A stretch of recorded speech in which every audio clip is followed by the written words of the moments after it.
اللہ پاک اپنے پاک کلام میں ارشاد فرما رہے ہیں کہ اے مومنو مجھے کثرت کے ساتھ یاد کیا کرو، ہر لمحہ جو بھی تم گزارتے ہو وہ میری یاد سے خالی نہ ہو۔ دن کا آغاز کرو تو میرے نام سے کرو، دن کے اعمال کرو اس میں میرا تذکرہ ہو،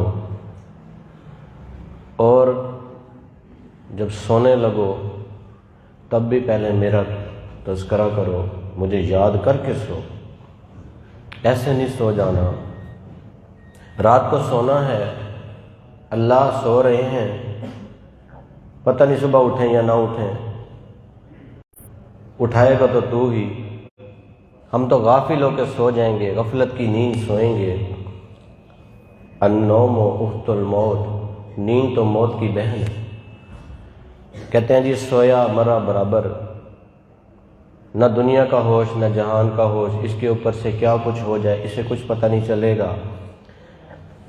اتنی غفلت کی نیند کے بعد یہ جب بیدار ہوا تو اللہ کا کرم ہوا کہ اللہ نے اس کو دوبارہ اٹھا کھڑایا۔ یہ پھر ایک دن اس کو مل گیا، ایک دن دنیا میں اور گزار لے، اللہ کو راضی کر لے، ایک دن مزید اللہ کی عبادات کر لے، ایک دن مزید اللہ کو منا لے۔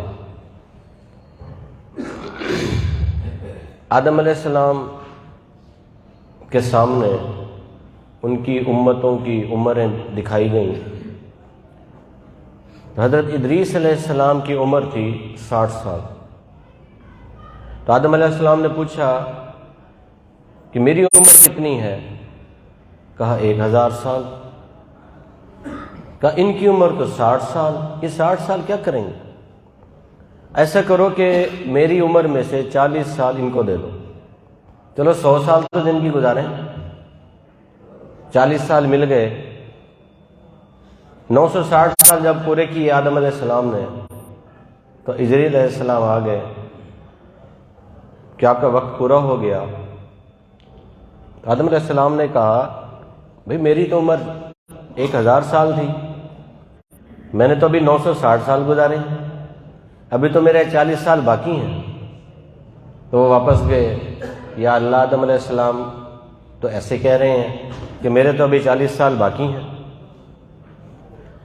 تو اللہ پاک نے فرمایا ان کو یاد دلاؤ کہ انہوں نے اپنی عمر کے 40 سال ادریس علیہ السلام کو دیے۔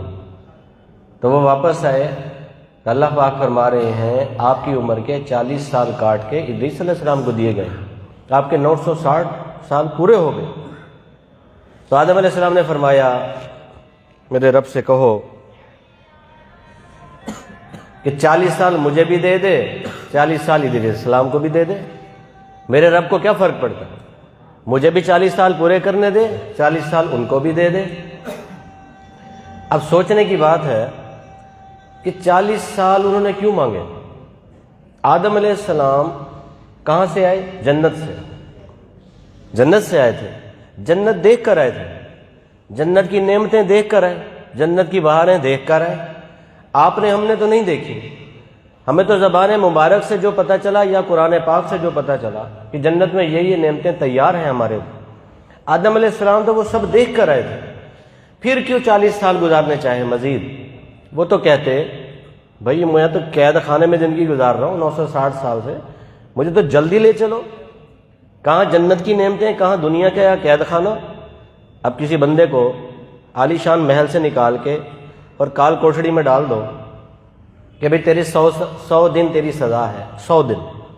اب پتہ چلا کہ ابھی دن 10-20 باقی تھے اور اس کو لینے آ گئے کہ یار 10-20 دن کی رعایت مل گئی، بس تجھے آج نکالنے آ گئے کہ تو چل واپس اپنے اسی محل میں جہاں رہتا تھا۔ اب وہ تو یہ کہے گا یار 10-20 دن کیا، مجھے تو ایک لمحہ بھی یہاں نہیں گزارنا، مجھے تو جلدی لے چلو۔ لیکن آدم علیہ السلام ایسے نہیں کہہ رہے، وہ تو جنت دیکھ کر آئے، جنت کی نعمتیں دیکھ کر آئے۔ جیسے جو لوگ مکہ مدینہ دیکھ آئے انہیں بتانے کی ضرورت ہے کہ مکہ ایسا ہے، مدینہ ایسا ہے، یہ بہاریں، یہ رحمتیں، یہ نعمتیں، یہ برکتیں، بتانے کی ضرورت ہی نہیں، وہ تو دیکھ کر جو آ گیا اسے کیا بتانا۔ جس نے نہیں دیکھا اس کو بتایا جاتا ہے۔ کہ کیا مکہ ہے اور کیا مدینہ. تو آدم علیہ السلام کو تو بتانے کی ضرورت ہی نہیں، لیکن پھر 40 سال کیوں مانگے؟ وجہ یہ تھی، علماء نے لکھا ہے کہ آدم علیہ السلام نے 40 سال کو دنیا کی انہیں محبت نہیں تھی کہ 40 سال مزید گزار لوں، نہیں، ان کو یہ تھا کہ 40 سال مزید رب کی عبادت کر لوں، مزید رب کو راضی کر لوں، مزید رب کو منا لوں، یہ مقصد تھا. تو آپ بھی شکر بڑھیں کہ جس دن آپ کی آنکھ کھلتی ہے، ہر نیا دن اللہ آپ کو انعام کرتا ہے کہ یہ اور دن عطا کیا ہے، آج کے دن مزید مجھے راضی کر لے، مزید عبادت کر لے. تو کیا اس پہ شکر نہیں بنتا؟ تو صبح اٹھیں، رب کا شکر ادا کریں کہ اللہ تو نے مجھے پھر ایک دن عطا کر دیا. یہ کیا ہے؟ یہ رب کا تذکرہ ہے. اچھا دن گزار لیا، پھر رات کو سونے لگے تو اس وقت پھر اللہ کو یاد کریں، یا اللہ اب سونے لگا ہوں، اب پتہ نہیں صبح ملے نہ ملے، تو اللہ کو یاد کر کے سوئیں گے، اللہ آپ کو پھر اگلے دن اٹھنے کی توفیق دے دے گا. اور رات کو توبہ کر کے سوئیں، روزانہ رات کو سونے سے پہلے توبہ کر کے سوئیں. ہو سکتا ہے وہ رات آخری رات، ہو سکتا ہے اس رات آپ کی روح قبض ہو جائے، تو کم از کم توبہ کی توفیق تو مل گئی نا. تو رات کو سونے سے پہلے کیا کرنا ہے؟ توبہ کرنی. یہی چیز ہے کیا کہ اللہ کو کثرت سے یاد کرو. ہر عمل میں اللہ کو یاد رکھو، تاکہ جو بندہ ہر وقت اللہ کو یاد رکھتا ہے وہ گناہوں سے محفوظ رہتا ہے. جب ہر وقت دل میں اللہ کا خیال رہے گا تو کیا گناہ ہوگا؟ کبھی نہیں ہوگا. گناہ وہ کرتا ہے جو غفلت میں ہوتا ہے، جسے اللہ یاد نہیں ہوتا. جس کو اللہ یاد آ جائے وہ تو گناہ سے ہٹ جاتا ہے، وہ تو گناہ سے فوراً دور ہو جاتا ہے. بنی اسرائیل میں کفل ایک شخص گزرا، بہت عیاش تھا، مشہور واقعہ ہے. ایک دن وہ ایک خاتون کو لاتا ہے، 10 لاکھ اس وقت کے طے ہوئے. تو جب اس کے قریب جانے لگا وہ رونے لگ گئی. اب اس نے کہا بھی کوئی زبردستی تو نہیں کی نا، پیسے طے کیے لے آیا، لیکن روتی کیوں ہے؟ اس نے کہا بات یہ ہے کہ میں پیشہ ور تو نہیں، مجبوری میں یہاں آئی ہوں. لیکن آئی ہے تو پھر رونا کس چیز؟ کہ اللہ کا خوف آ رہا، کہ اللہ کا خوف آ رہا. بس اتنی بات کرنی تھی کہ اس کے اندر بھی اللہ کا خوف آ گیا. جیسے خوف آیا وہ دور ہو گیا. جب اللہ کا خوف آیا وہ اپنے گناہ سے دور ہو گیا فوراً. اس نے کہا بس یہ پیسے بھی لے جا اور میں نے تجھے اللہ کے لیے معاف کیا، جا چلی جا. بس وہ کیا جانا تھا کہ وہ رات اس کی آخری رات تھی، اور توبہ کر کے سویا، رات میں ہی اس کا انتقال ہو گیا. کیونکہ بنی اسرائیل میں یہ معمول تھا کہ جب بندہ گناہ کرتا تھا تو دہلیز پہ لکھا جاتا کہ اس بندے نے یہ گناہ کیا ہے، یہ جب تک اس کی توبہ نہیں کرے گا یہ مٹایا نہیں جائے گا یہاں سے. تو وہ کیونکہ گناہ گار تھا، لوگوں کے لیے تو یہی خیال ہوگا کہ یہ مر گیا، یہ تو سیدھا جہنم گیا ہوگا. لیکن اس نے کیونکہ توبہ کر لی تھی تو اس کی برکت سے اللہ پاک نے اس کی دہلیز پر لکھوایا ان اللہ قد غفر اللہ الکفل، اللہ نے کفل کو معاف کر دیا. تو یہ کیا ہوتا ہے؟ جب دل میں خوف آئے تو انسان گناہ کے قریب کبھی بھی نہیں جائے، کبھی بھی نہیں. تو اللہ پاک فرماتے ہیں کثرت سے یاد رکھو، کثرت سے ہر عمل میں، اٹھتے بیٹھتے سوتے ہر وقت مجھے یاد رکھو. اچھا جب تم دن میں سارا دن مجھے یاد رکھو گے، دل سارا دن اللہ کی یاد میں رہے گا، اس کی برکت سے جب تم سو جاؤ گے تمہارا دل اللہ اللہ کرتا رہے گا، اللہ اللہ کرتا رہے گا، اور برابر اس کا ثواب تمہارے نام اعمال میں لکھا جا رہا ہو برابر. اب وہ کیسے کہ بندہ سو رہا ہے لیکن نام اعمال میں اللہ کے تذکرہ اس کے نام اعمال میں لکھا جا رہا ہے، یہ بندہ اللہ اللہ کر رہا ہے، لکھو. اب اس کو سمجھیں، ایک بندہ 5 وقت کا نمازی ہے، کوئی نماز نہیں قضا کرتا، 5 وقت کا نمازی، اب کسی وجہ سے بیمار ہو گیا اور اس کی نمازیں فوت ہونے لگی. یہ بیمار ہوا، اس کی نمازیں فوت ہونے لگی. اللہ پاک فرماتے ہیں کہ یہ کیونکہ بیمار ہوا، بیمار بھی تو ہم نے کیا، یہ تو تندرست تھا تو مسجد جاتا تھا، 5 وقت کا نمازی تھا، بیماری کی وجہ سے اب نماز نہیں پڑھ سکتا یا بے ہوش ہے، کوما میں ہے، لیکن تھا 5 وقت کا نمازی. تو ایسا کرو کہ یہ بھلے بے ہوش ہے، کوما میں ہے، لیکن اس کے نامہ اعمال میں 5 وقت کا ثواب لکھتے رہو، وہ نہیں روکنا، کیونکہ بیماری ہم نے دی ہے۔ اگر ہم بیمار نہ کرتے تو یہ مسجد جاتا رہتا باقاعدگی سے۔ اسی لیے ہم کہتے ہیں کہ سارا دن اللہ کو یاد کرتے رہو، جب تم نیند میں ہوگے اللہ اللہ کے تمہیں ثواب فوراً ملتا رہے، صبح تک ملتا رہے۔ اچھا، اور فائدہ کیا ہے کہ جو بندہ اللہ کو ہر وقت یاد رکھتا ہے اس کو موت کے وقت کلمے کی توفیق مل جاتی ہے۔ موت کے وقت اللہ پاک فرماتے ہیں تو مجھے زندگی میں یاد رکھ، میں تجھے موت کے وقت یاد رکھوں۔ موت کے وقت یاد رکھنے کا مطلب یہ ہے کلمے کی توفیق ملنا۔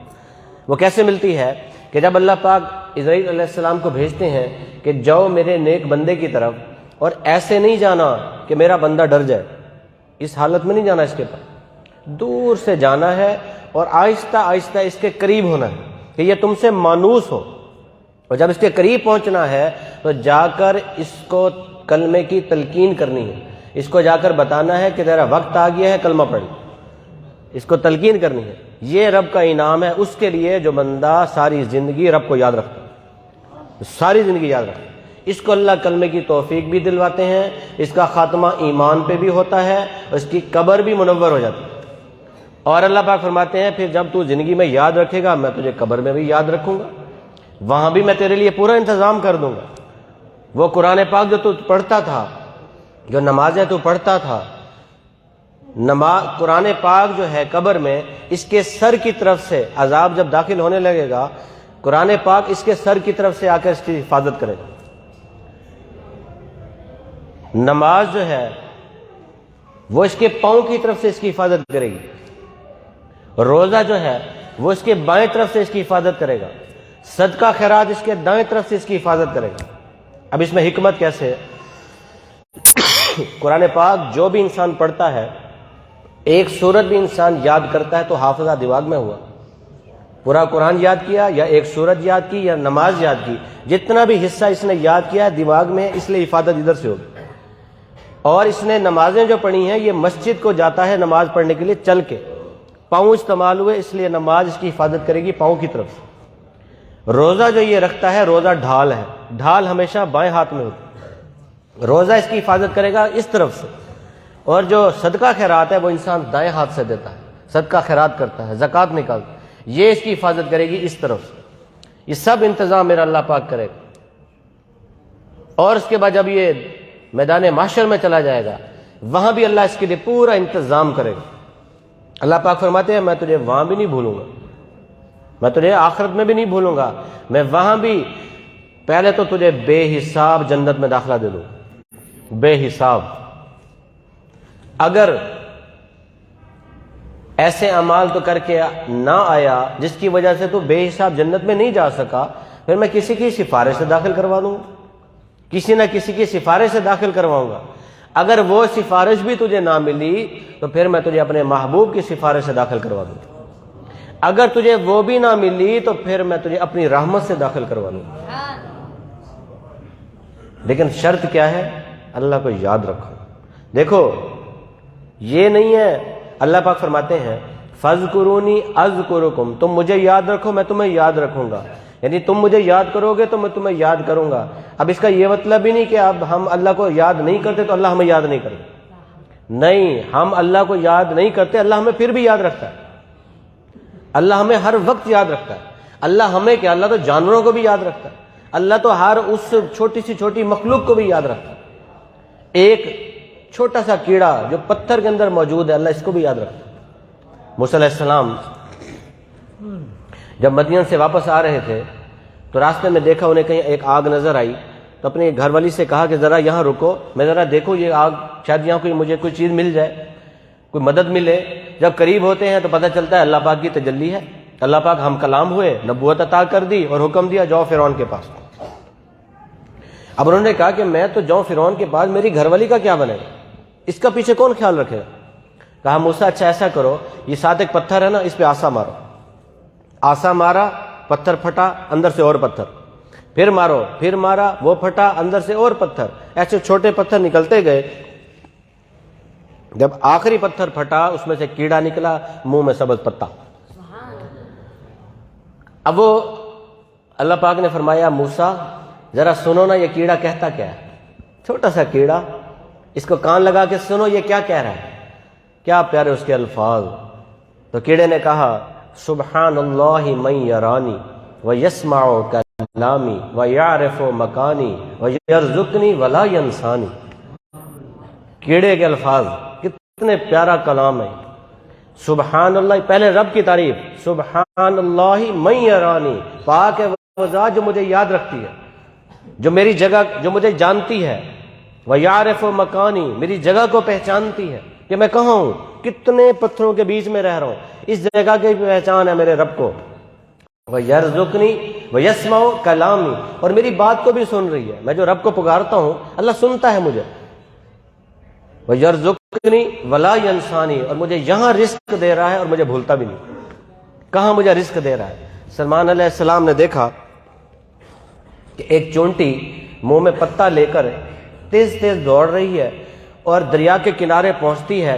کنارے پہنچنے کے بعد ایک کچھوا آتا ہے، وہ چونٹی اس کی پیٹھ پر سوار ہوتی ہے اور وہ کچھوا جا کر پانی میں غوطہ لگاتا ہے، کافی دیر کے بعد واپس آتا ہے تو وہ چونٹی کے منہ میں پتا نہیں ہے، باہر آئی تو سلمان علیہ السلام نے روکا، پوچھا یہ تو کہاں گئی، ذرا بتا تو صحیح۔ اس نے کہا بات یہ ہے کہ یہ روزانہ میں آتی ہوں اس طرح اور یہ کچھوا کنارے پر آتا ہے، میں اس کی پیٹھ پر سوار ہو جاتی ہوں، یہ پانی کے اندر غوطہ لگاتا ہے، میں بھی ساتھ جاتی ہوں، اندر تہ میں ایک نابینا کیڑا ہے، میں جب اس کے قریب جاتی ہوں وہ منہ کھولتا ہے، میں یہ سبز پتا اس کے منہ میں ڈال دیتی ہوں، وہ رب کی تعریف کرتا ہے، میں واپس آتی ہوں۔ اللہ پاک نے روزانہ دن میں 2 دفعہ میری یہ ڈیوٹی لگائی ہے، روزانہ دن میں 2 مرتبہ یہ سبز پتا میں اس کو پہنچاتی ہوں۔ تو سلمان علیہ السلام نے پوچھا کہ بھائی یہ بتاؤ تیری خوراک کتنی ہے؟ اس نے کہا میری خوراک 1 دانہ ہے، 1 دانہ، پورے سال میں 1 دانہ میری خوراک ہے۔ تو سلمان علیہ السلام نے آزمانے کے لیے 1 دانہ اور اس چونٹی کو شیشے کی بوتل میں بند کر دی۔ 1 سال گزرنے کے بعد دیکھا کہ اس چونٹی نے آدھا دانہ کھایا تھا، آدھا بچایا ہوا۔ تو سلمان علیہ السلام نے کہا کہ بھئی تو نے تو کہا تھا میں پورا دانہ 1 سال میں ختم کرتی ہوں، تو نے تو آدھا کھایا ہے، یہ آدھا کیوں بچا رکھا؟ اس نے کہا بات یہ ہے واقعی میری خوراک 1 دانہ ہے پورے سال کی، لیکن کیونکہ آپ میرے پیغمبر ہیں، آپ نے مجھے 1 دانے کے ساتھ اس شیشے کی بوتل میں بند کر دیا، مجھے یہ ڈر ہو گیا کہ سال گزرنے کے بعد آپ کو بھول گئی تو میرا کیا بنے گا؟ سال گزرنے کے بعد اگر میں آپ کو بھول گئی، بھلے آپ میرے پیغمبر ہیں لیکن آپ پہ مجھے اعتبار نہیں، مجھے رب پہ پورا اعتبار، وہ میرا سال بعد انتظام کر دے گا۔ یہ جو جانور چھوٹے جس گھروں میں دانے موجود ہوں اور یہ جانور ایسے آئیں اور اس کو بڑی منظم طریقے سے لے کر جاتے ہیں، قطار بنا کر 1 دانہ لے کر، یہ چونٹیاں یہ مکوڑے یہ لے کر جاتے ہیں اور اپنے بل میں جا کر ذخیرہ کرتے ہیں۔ یہ دانے جس گھر سے نکل کے جائیں گے اس گھر کا پورے سال کا اللہ پاک رزق کا انتظام کر دے گا، جس گھر سے یہ جائیں گے۔ یہ نہ کہ اگر سپرے کر کے ان کو مار دیا، نہیں، یہ اللہ نے ان کو بھی کھلانا ہوتا ہے۔ تو میرے بھائیو، اللہ جانوروں کو بھی نہیں بھولتا، اللہ ہمیں کہاں بھولے، اللہ ہمیں بھی نہیں بھولتا۔ اللہ روزانہ ہمارے رزق کا انتظام کر رہا ہے، یہ روز کتنی آکسیجن دل میں ہم لے جاتے ہیں، کتنا پانی ہم پی جاتے ہیں۔ اللہ نہ کرے آپ جا کر دیکھیں جو ICU میں داخل ہوتے ہیں 2000-3000 روپے گھنٹہ کے حساب سے آکسیجن ملتی، کہ 3000 روپے گھنٹہ کے حساب سے آکسیجن ملے گی۔ کرونا کے دنوں میں اکثر لوگ اس چیز سے گزر چکے ہیں، اللہ معاف کرے۔ ہم 24 گھنٹے میں، چلو 3000 بھی لگاؤ 1 گھنٹے کے، 2000 بھی لگاؤ، 24 گھنٹے کے 50,000 روپے ڈیلی کی آکسیجن ایک انسان استعمال کر رہا ہے۔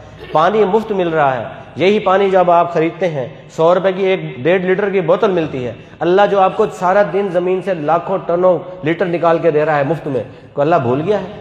اللہ نے دنیا میں انسانوں کو بھیجا اور اس کے لیے پورا انتظام بھی کیا، اس لیے اللہ ہمیں نہیں بھولتا، لیکن پھر بھی ہمیں حکم ہے کہ تم مجھے ہر وقت یاد رکھو۔